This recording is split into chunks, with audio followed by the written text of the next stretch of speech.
ഫെബ്രുവരിയിൽ 5 ലക്ഷം വീടുകൾ എന്ന സ്വപ്ന നേട്ടം നാം കൈവരിക്കും.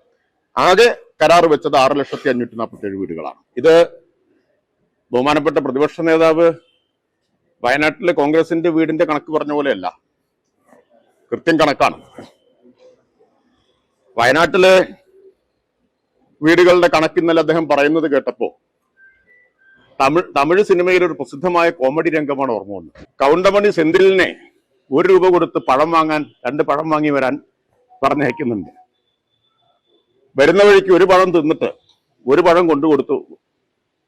അപ്പോ സെന്തിൽ ചോദിക്കുന്നുണ്ട്, 2 പഴം വാങ്ങാനല്ലേ 1 രൂപ തന്നു വിട്ടത്, 1 പഴം എവിടെ? ആ 1 പഴമല്ലേ ഇത് എന്ന് സെന്തിൽ തിരിച്ചു ചോദിക്കുകയാണ്. തിരിച്ചും മറിച്ചുമൊക്കെ ഒരുപാട് പേർ ചോദ്യം ചെയ്തിട്ടും 1 പഴം എവിടെ എന്ന് ചോദിച്ചപ്പോ അതല്ലേ ഇത് എന്ന് ചോദിക്കുന്നുണ്ട്. ഏതാണ്ട് അതുപോലെയാണ്, ആ രംഗത്തെയാണ് ഇന്നലത്തെ പ്രതിപക്ഷ നേതാവിന്റെ കണക്ക് ഓർമ്മിപ്പിച്ചത്. വെറും 30 സെക്കൻഡ് കൊണ്ട് അദ്ദേഹം എത്ര എളുപ്പത്തിലാണ് 300 വീട് വെച്ചു കൊടുത്തത്. 30 സെക്കൻഡ് അദ്ദേഹത്തിന് വേണ്ടി വന്നുള്ളൂ. എന്നിട്ട് പറഞ്ഞു കണക്കൊക്കെ ക്ലിയർ ആണ്. അതെങ്ങനെയാ കണക്ക് ക്ലിയർ ആവുന്നത്? ആ കണക്കല്ല ഈ കണക്കെന്നാണ് ഞാൻ പറഞ്ഞത്.